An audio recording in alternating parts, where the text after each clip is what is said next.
Bismillahirrahmanirrahim. Assalamualaikum warahmatullahi wabarakatuh. Jumpa lagi kita di channel Sumber Dakwah Official. Waduh, kita agak sumringah karena ini malam yang sangat cerah sekali karena ada Mr. Q. Oke, tanpa berlama-lama langsung saja kita beli videonya. Bismillahirrahmanirrahim. Let's go. Halo. Lagi pegang kertas ini. Iya nih, soalnya ada kepengurusan DPP baru, rupanya reshuffle kabinet di PDI Perjuangan ini. Mengejutkan Iya, juga sih. kaget. Padahal Mr. Q yang bilang ya, Pak Jokowi ini waktunya reshuffle kabinet harus ini. Ternyata PDI mendahului reshuffle. Alhamdulillah. Ternyata jajaran Mr. Q ini konsultan PDI sebenarnya. Nah, tapi ini Alhamdulillah. podcast ini kita saya berpikir waktu itu Mr. Q ngasih link berita dia tentang Pak Bambang Pacul Ngopi. menegaskan tidak akan maju di Pilkada Jateng seperti merespon apa yang diucapkan oleh Ketua Fraksi PDI Perjuangan Grandmaster Utut Adianto. Nah, jadi Pak Pacul bilang kayak gitu.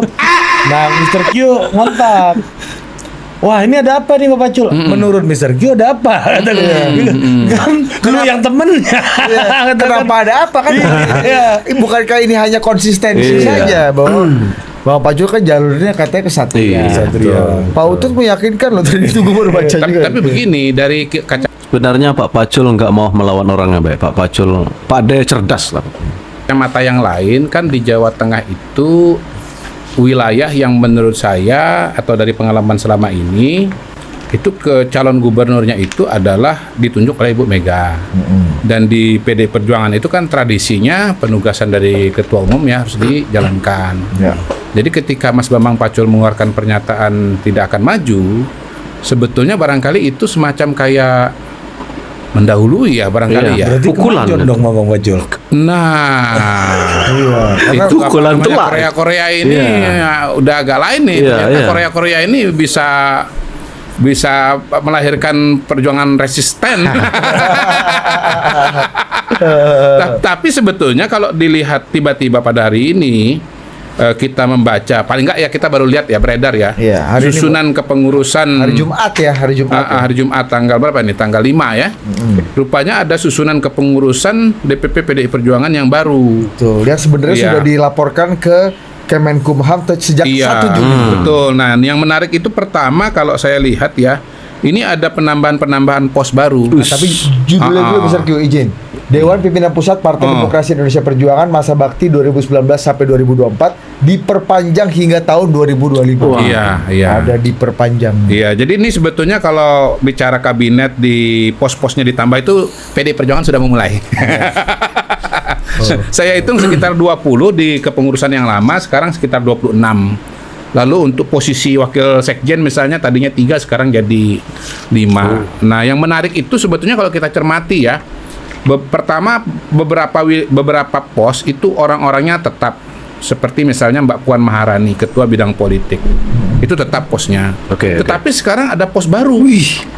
Yaitu ketua bidang pemerintahan dan otonomi daerah, Ganjar Pranowo. Oh iya betul. Itu. Pertanyaan saya sekarang apa bedanya bidang politik dengan bidang pemerintahan dan otonomi daerah? Salah.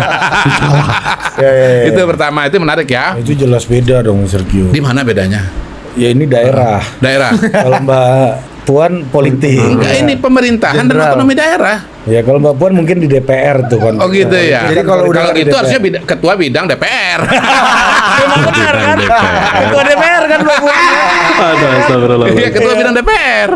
Nah, kemudian yang Ini kalau bukan dari turun tangan auto ketar-ketir lah kubu banteng pokoknya. Kerasa kerusuk. juga menarik kalau kita cermati ya. Ini nanti teman-teman netizen silakan cari strukturnya. Ketua bidang pemilu tadinya Mas Bambang Wuryanto. Sekarang beliau menjadi ketua bidang pemenangan pemilu legislatif. Dan muncul nomenklatur baru ketua bidang pemenangan pemilu eksekutif yang dijabat oleh Dedi Yefri Sitorus. Ya, yang kita tahu sangat dekat dengan Pak Sekjen. Sekjen, Iya, betul, dengan Pak betul. Hasto Kristianto. Itu sama lah pokoknya. Nah, kalau lihat ini, maka yang akan memainkan peranan ke depan, terutama dalam konteks pilkada, adalah Dedi Yefri Sitorus. Kenapa? Ya jelas. Eksekutif. Pemilu legislatif ya udah lewat. Ada 5 tahun lagi. Kalau nunggu masih 5 tahun lagi. Itu. Kemudian beberapa yang juga menarik Ini misalnya ada ketua bidang hukum nih Mr. Q. Ketua bidang hukum ya. Ketua bidang hukum HAM dan advokasi rakyat masih Yasona Lauli, tapi ada ketua bidang reformasi sistem hukum nasional yang masuk Roni Talapesi. Pengacaranya Pak Hasto. Ya, Oke, betul. Hah? Ya, dan pengacara Itu Pak- dulu. Iya. Kalau sekarang kalau saya lihat pengacaranya Mas Hasto. Iya, betul. Bedanya apa Mr. Q? Saya Nggak tahu saya. Mr. Q juga nggak tahu. Nggak tahu, saya nggak paham. Coba bantu jelaskan. Hukum HAM dan advokasi Bedanya- rakyat dan reformasi sistem hukum. Seru, Bukannya ya, begitu. seru Bukan banget. Gini, yang namanya reformasi sistem hukum itu otomatis sudah menjadi bagian dari ketua bidang hukum HAM dan advokasi rakyat. Gitu. Oh, ini sama kayak Mbak Puan tadi ya. Iya. Apa tadi? Ketua bidang politik, kemudian ada ketua bidang pemerintahan. Oh, berarti Dan- yang satu politiknya Mbak Puan, yang satu politiknya Sekjen Hasto. Iya kan? Ya, ya. Mau nggak mau Bisa, akhirnya bisa. begitu. Bisa. Karena- Jadi bisa dimaknai gitu Karena kan? pemerintahan dan otonomi daerah itu juga politik. Politik. Iya, Betul. sama kayak hukum nih. Ya, Bapilu juga dong. Dapilu juga Oh, legislatif. itu Bapilu Mbak Puan dengan Bapilunya Sekjen Hasto. Nah. Berarti hukum juga gitu dong. Iya. Hukumnya satu hukumnya saya jelas toh. Barangkali. Kemudian di sekjen itu ya muncul nomenklatur baru. Wasekjen misalnya bidang komunikasi Adian Napitupulu. Oke, sama. Wasekjen. Wasekjen. Wasekjen. Naik. Tadinya Wasekjen itu cuma 3. 3. Yaitu Pak Utut, Ibu Sadarestu, Pak Arif dan Wibowo. Pak Arif Naik Wibowo. jabatan, naik jabatan. Hasil dari ngegas-ngegas kan. Jadi Sekarang memang jadi dari 1, 2, susunan 3, 4, kepengurusan yang baru ini memang beberapa nama lama kan diganti, misalnya yang meninggal ya bidang agama itu Pak Hamka siapa? Pak Hamkahak. Pak Hamkahak. Yang jelas begini, kalau kita kembali kepada analisis di Hamkahak. depan, kelihatannya ini Kebanggaan susunan kepengurusan ini adalah memasukkan timnya Mas Hasto ya. Ya, atau Mas Nanan. Menurut saya sih Mas Nanan sih sebetulnya. Jadi nuansanya dari Aduh, saya nggak sampai situ. Saya nggak tahu nih. kalau menurut saya ke sana. Kita dengar Kalau menurut saya ke sana. apa argumennya? Berarti selama Argumentasinya- ini Mas Nanan kurang terakomodir di dalam struktur DPP atau gimana menurut Mr. Q sehingga butuh perubahan Iya. struktur tidak dalam masa-masa setelah Kongres harusnya kan Kalau menurut saya Biasanya ini Kongres, adalah susunan kabinet partai yang diwarnai oleh nuansa Pilpres 2024. Ya betul, betul. respon hasil pilpres. Iya, gitu loh. Jadi ini adalah formasi yang lebih ofensif dibandingkan dengan formasi sebelumnya. Yang Lebih ofensif. samar-samar. Iya, lebih ofensif kalau menurut saya. Jadi ini kan seperti membayang-bayangi Mas Bambang Wuryanto dibayangi Deddy Sitorus, Mbak Puan dibayangi Ganjar Pranowo. Kemudian siapa Pak Yasona Lauli dibayangin Roni Talapesi ya. Masuk Adian Napitupulu. Iya, Gitu. tuh. Jadi membayangi Pak Utut dulu. Iya, Pak Utut, iya, iya. Jadi Iya kan tadi Pak Utut. Yang murah lehernya yang gini semua lah pokoknya. Ada Pak Utut, ada Mas Arif, Bos. iya. Jadi mungkin Yang selama nggak ini berubah cuma di bendahara aja bisa jadi- agak solid. mungkin selama ini kan Pak Utut yang sering komunikasi keluar kan. Ya, Adian komunikasi juga keluar, tapi mungkin secara kredibilitas organisasi selama ini kurang diperkuat lah kredibilitas organisasinya. Iya. Bahkan dikasih nomenklatur itu wakil sekjen bidang komunikasi. Jadi kita bisa ekspektasi ke depan Adian akan lebih banyak tampil. Gitu. Jadi menurut saya ini adalah akomodasi yang lebih kuat terhadap perspektifnya Bu Mega mungkin selama ini, garis miring Mas Nanan selama ini, dan menurut saya aromanya ini aroma oposisi ini makin kental Ya, betul. pada hari ini ya. Setuju saya, Dengan masuknya nama-nama yang katakanlah ofensif. Dedi kan ofensif ya kan. Mas Ganjar lawannya Pak Prabowo kemarin. Ya kan? Pak Ahok ofensif. Hah? Pak Ahok. Pak Ahok. Masuk nggak Pak? Ada Pak Ahok ketua Ada Pak Ahok, bidang ya? ekonomi, perekonomian. Oh iya, ini Ketua kan DPP. ini kan menggeser Pak Said Abdullah sebelumnya. Dan Pak Pak Sadullah dulu ketua bidang perekonomiannya, betul. Nah, sekarang Pak Said lebih sempit menjadi ketua bidang sumber daya gitu. Iya. Oh, lebih spesifik. Ih. Sumber daya. Hah? Tapi sumber daya kan bisa apa aja kan? Iya, Nah, iya. Jangan-jangan genset. Ya, betul, Enggak genset. Oh, mungkin digeser oleh Pak Ahok. Digeser oleh Pak Ahok. Budaya Iya. Oh iya, Mm-mm. benar.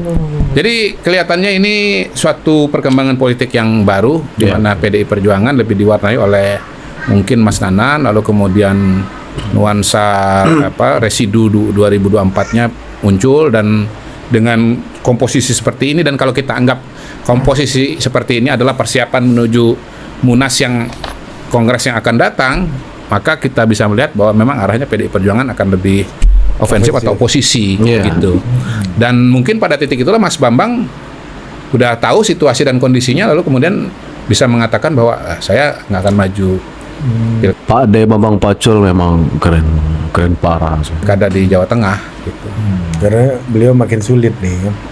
Ya, Karena dianggap orangnya Mbak Puan. iya. Dan di sini orang-orang Mbak Puan Iya, dibayang-bayangi. dibayang-bayangi. Atau orangnya Mbak Puan yang jadi bayang-bayang di sini. Iya, Iya, betul. kita lihat nanti prakteknya seperti apa. Tapi- Ya, kadang nanti Tergantung bayang-bayang menjadi master nanti. Iya, betul. Ya bisa Kan jadi. Mengikuti bayang-bayang, kalau bayang-bayang mengikuti orang kan. Tapi kan ini artinya ada upaya untuk memperkokoh posisi bloknya Prananda dong. Betul, Kalau betul. Mr. Q bilang tadi kan. Betul. Apa namanya? Artinya selama ini mereka nggak punya kontrol yang penuh dong terhadap DPP atau gimana? Selama ini kan DPP itu mungkin 50-50 barangkali ya, 50-50. Yang jelas kalau kita bicara orang-orang yang sering tampil di depan, lalu bagian dari pemerintahan, DPR itu kan didominasi oleh timnya Mbak Puan, Ya, garis betul. miring, Dewan Kolonel kan, gitu. Nah, mungkin dengan perkembangan politik terakhir, ya pilihan-pilihan politik yang diambil ini memang ke depan akan lebih jelas dan tegas. Barangkali ini juga semacam manuver balik terhadap pidato atau sikap politik PDI Perjuangan pada acara Kernas yang terakhir kemarin. Ya betul. Yang Acara main. Kernas kemarin kan pernah kita bahas kalau nggak salah di sini ya. Di awal Bu Mega keras, Mbak Puan masuk, lalu kemudian terakhir Mbak Puan yang membacakan sikap menangis. politik yang notabene cukup moderat gitu loh. Nah, barangkali ini semacam manuver baliknya, bahwa pidato politik yang kemarin itu berhenti di pidato politik, tapi dalam realisasinya, sebagaimana tercermin dari reshuffle kabinetnya PDI Perjuangan ini, reshuffle DPP ini, maka kita bisa mengatakan ke depan akan lebih ofensif begitu. Ya, apakah kemudian ini bagian dari reaksi juga terhadap misalnya proses hukum yang terjadi pada Mas Hasto? Bisa juga. Ada pesan politik di sana Ya. bahwa Bu Mega ingin mempertahankan Mas Hasto, Iya. ya kan? Kalau kita lihat ini kan Mas Hasto kan gak geser kan? Ya betul, Nggak geser. betul. Itu kan bisa juga dibaca sebagai sebuah pernyataan politik bahwa di tengah adanya masalah-masalah hukum Ya, Mas betul. Hasto, ternyata Mas Hasto tetap dipertahankan di tempat ini gitu loh. Sebetulnya kan kalau mau ganti kan ini momentumnya. Ya Mau betul, ganti dengan betul. orang lain, ini Betul, betul momentumnya banget. itu ini. Tetapi nyatanya enggak. Iya, berarti kan artinya Mas Hasto ini kita harus lihat sebagai subjek politik yang punya kemampuan untuk bermain di antara Prananda, Bu Mega dan Mbak Puan ini ya, berarti ya. Kalau buat saya sih sebetulnya Mas Hasto adalah ekstensi dari Bu Mega pada hari ini. Kalau dulu kita punya pertanyaan ini Pak Hasto mempengaruhi Bu Mega atau Bu Mega yang menjadi mengarahkan Hasto, menurut saya ini Bu Mega yang mengarahkan Hasto dan Hasto menjalankan tugas-tugas gitu. Oh, jadi Dan ini adalah cuaca terakhirnya Bu cuaca Mega nih. terakhirnya Bu Mega.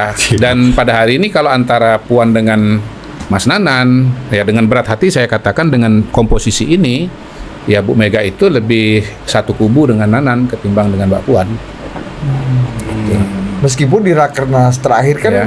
kode-kode itu yang seperti Iya. kita bahas juga, kode-kode Iya. keras justru datang ke Puan kan sebenarnya kan. Pertama, Iya.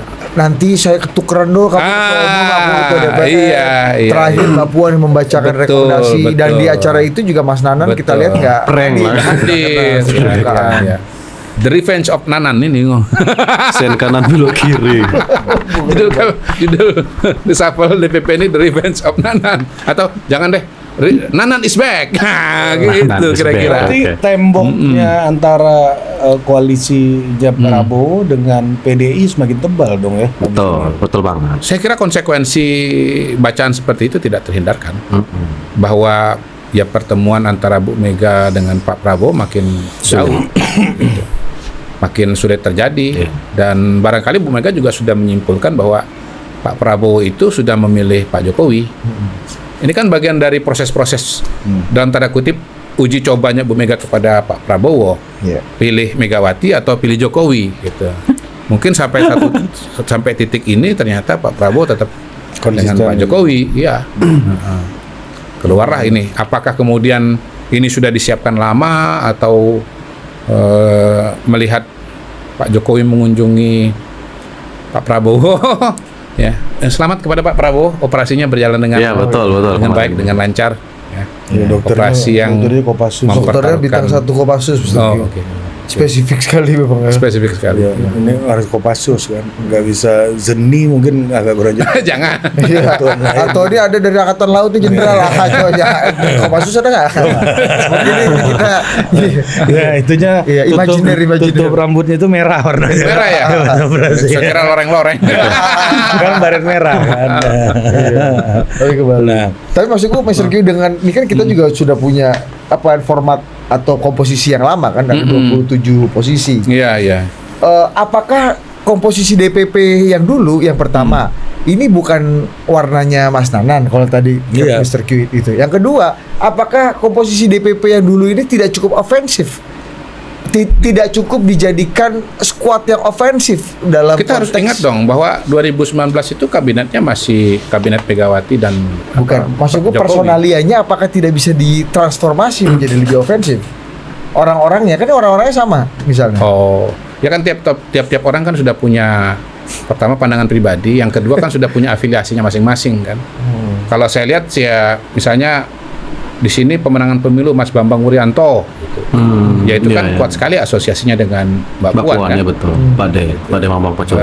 Memang paling ketahuan atau paling kelihatan tuh dari sini. Tapi poin besarnya menurut saya Paling kelihatan dari sini. tapi poinnya begini, 2019 susunan kabinet 2019 itu ketika Bu Mega dan Pak Jokowi masih jalan bareng. Iya. Masih ada unsur Jokowinya ya. Masih Iya. jalan bareng lah intinya begitu. Waktu itu PDI tidak oposisi kepada pemerintah. Nah, kabinet sekarang seperti saya sampaikan tadi itu mencerminkan cuaca 2024. War cabinet nih. Iya, jadi 2024 ini posisi PDI itu sudah Ibu Mega itu udah oposisi kepada Pak Jokowi. Gitu. Makanya kemudian ada kebutuhan untuk melakukan reshuffle DPP PDI Perjuangan, menyesuaikan dengan cuaca politik terakhir. Nah guys, ada sangat menarik ternyata kubu Banteng langsung reshuffle kabinet. Dan saya yang menarik perhatian saya masalah Pak Ade Bambang Pacul. Ternyata beliau sangat konsisten dan memang beliau orangnya ya memang orang baik, pasti tidak mau melawan orang baik. Jadi ya beliau paham betul dan sadar betul Pak Jokowi adalah orang baik dan beliau sangat sadar diri, beliau tak mau melawan Pak Jokowi. Makanya ini sangat menarik, apalagi ditambah formasi Banteng mulai agak ngegas kan, diisi orang-orang yang suka ngegas uratnya keluar. Oke, seru. Saya akhiri, pokoknya tetap menjaga persatuan Indonesia, jangan mau terpecah belah, jangan mau diadu domba, selalu berpikir positif. NKRI harga mati. Wabillahi taufiq wal hidayah. Wassalamualaikum warahmatullahi wabarakatuh.